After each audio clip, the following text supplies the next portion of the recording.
Just কয়েকদিন আগে আমার ফেসবুক কোনো একটা পোস্টে নিচে একজন কমেন্টস করেছে যে তানভীর, তোমার অস্ট্রেলিয়াতে রেসিজমের বিষয়ে তোমার কোনো অভিজ্ঞতা আছে কিনা, বা এরকম কিছু একটা লিখেছেন আসলে। তো আমার অভিজ্ঞতাটা হলো, আমারও বাজে অভিজ্ঞতা ভালো অভিজ্ঞতা আছে, তবে সেটার আগে একটু বলতে চাই যে আসলে রেসিজম বা বর্ণবাদ কোথায় নেই আপনি বলেন।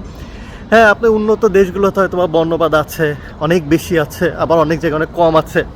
বর্ণবাদের শিকার হয় কিংবা বর্ণবাদের যাদেরকে আসলে মানে এই যে বৈষম্য যেটা তৈরি করা হয়, সাদা, ব্রাউন কিংবা ব্ল্যাক, এই যে মানে স্কিন কালারের উপরে আসলে ভিত্তি করে মানুষকে শ্রেণী বিভাগ করা আর কি, এটা আসলে কোথায় হয় না আমাকে বলেন তো। অস্ট্রেলিয়াতে এই যে যেখানে যারা এখানে ওজি যারা আছে কিংবা ইউরোপিয়ান যারা আছে, আমেরিকান যারা আছে, মানে বেসিক্যালি যাদের সাদা চামড়া, আসলে সাদা চামড়া, যারা এশিয়ান, ব্রাউন কালার, আফ্রিকান হইলে কালো, তো এইখানে আলটিমেটলি আসলে অলিখিত একটা রেসিজম তো আছেই, অলিখিত একটা বর্ণবাদ হয়তো বা আছেই, কিন্তু এটা হয়তো বা হাজারে একজন মানুষ করে, হয়তো বা 10,000-এ হয়তো বা 10 জন মানুষ করে আসলে। হ্যাঁ, কিন্তু সেটার মানে সংখ্যাটা খুব কম, কিন্তু এইটা আসলে সবসময় কেন আসলে আমাদের ওইভাবে বিষয়টা হয়তো বা চোখে পড়ে না কিংবা আমরা ভাবি না, কারণ এইখানে হলো যে বললাম না যে হয়তো বা হাজারে একজন এরকম বর্ণবাদ বিষয়টাকে গুরুত্ব দেয়, তারা কালো সাদা বিভাজন করে, কিন্তু বেশিরভাগ মানুষই আসলে যেটা হয় সেটা যে মানুষের প্রতি মানুষের যে সম্মানবোধ কিংবা পারস্পরিক শ্রদ্ধা, হেল্পফুলনেস, এই বিষয়গুলোর জন্য ওগুলো আসলে ভাটা পড়ে যায়। আচ্ছা, এবার তো আমি তার পৃথিবীর সব দেশ ঘুরিনি, তবে অস্ট্রেলিয়াতে যেটা দেখি যে হ্যাঁ, এখানেও বর্ণবাদ আছে আসলে। কিন্তু আপনি শুধু অস্ট্রেলিয়ার কথা কেন বলছেন ভাই? বাংলাদেশ কি বর্ণবাদের বাইরে নাকি? বাংলাদেশে আপনি ছেলেদের দেখবেন যে ছেলেদের প্রেম প্রীতি যার সাথেই করুক, বিয়েটা কিন্তু ফর্সা মেয়ের সাথেই করতে হবে আসলে। হ্যাঁ, যেই পরিবারে 2টা মেয়ে থাকলে যেই মেয়েটা সাদা, মানে যেই মেয়েটা একটু ফর্সা, তার যখন বিয়ের প্রস্তাব আসে, যখন বা কালো মেয়েটার যখন বিয়ের প্রস্তাব আসে আর সাদা মেয়েটাকে তখন লুকিয়ে রাখা হয়, ছেলে পক্ষ যদি সাদা মেয়েটাকে বেশি পছন্দ করে, ফর্সা মেয়েটাকে পছন্দ করে না।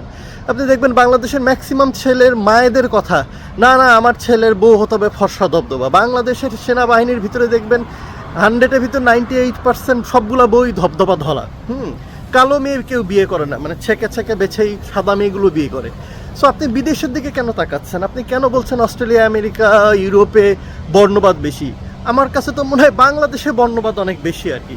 মানে আপনি জাস্ট একটু ইমাজিন করেন, আপনার সমাজের দিকে তাকান, আপনার পরিবারের দিকে তাকান, আপনার ক্লাসে যেই মেয়েটা সব থেকে বেশি ফর্সা স্মার্ট, তার দিকে সবার নজর, তাকেই বেশি প্যাম্পারিং করে, টিচাররাও তাকেই বেশি ভালোবাসে, তাকেই বেশি মার্ক দেয়। হ্যাঁ, বন্ধুদের ভিতরে যেই মেয়েটা সব থেকে বেশি সুন্দর, তার জন্য ফটোগ্রাফার অভাব হয় না।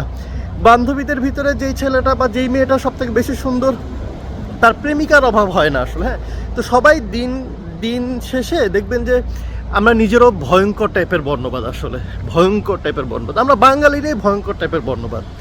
আমাদের বাংলাদেশে এরকম অনেক এক্সপিরিয়েন্স আছে যেইটা বরঞ্চ বাংলাদেশেই বেশি, এখানে কম। হ্যাঁ, এখানে কম, বাংলাদেশে বেশি যদি বর্ণবাদের কথা বলেন। সো এটা হচ্ছে আমার বাস্তবতা, একদম মানে আমার চোখে দেখা যে আসলে এই জায়গাগুলোতে অস্ট্রেলিয়াতে যেটা হয়, এখানেও বর্ণবাদ আছে, এখানেও বর্ণবাদের অনেকেই শিকার হয়।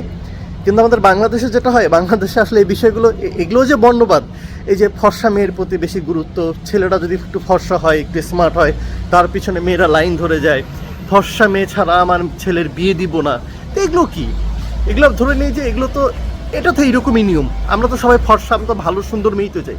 আলটিমেটলি এটাই তো বর্ণবাদ, এটাই তো বর্ণ বৈষম্য। কেউ কালো মেয়ে বিয়ে করতে চান না কেন? কারণ দেখতে সুন্দর না। ফর্সা মেয়ে বিয়ে করতে চান, সাদা চামড়া বিয়ে করতে চান কারণ দেখতে সুন্দর। আপনি নিজেই তো বর্ণবাদ তৈরি করছেন, আপনি নিজেই তো বৈষম্য তৈরি করছেন। সো আমার কাছে মনে হয় কিছু কিছু ক্ষেত্রে বাংলাদেশের বর্ণ বৈষম্যটা অনেক বেশি হয়, অনেক বেশি আর কি। সো অস্ট্রেলিয়ার কথা নয় বাদই দিলাম, বাংলাদেশের দিকেই আমরা তাকাই। Thank you, tata, bye bye. আপনারা আমার কথা দ্বিমত পোষণ করতেই পারেন, বাট আমার কাছে যায় আসে না। আমার কাছে যেটা অবজারভেশন, আমি সেটা আপনাদের সাথে শেয়ার করলাম।